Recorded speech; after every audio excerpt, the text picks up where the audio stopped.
Не цвіте жовта півонія. У мене ось тут росте. Дивіться, красотульчики, а що ви тут робите? А що їм робити, що вони тут сидять? Вони будуть шкодити мені? Ай-яй-яй!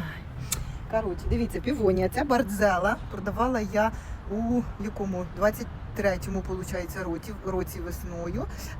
Я собі посадила в селі один кущ і в Києві один кущ. Оце, що в Києві був на 7 бруньок. Представляєте? 7 бруньок.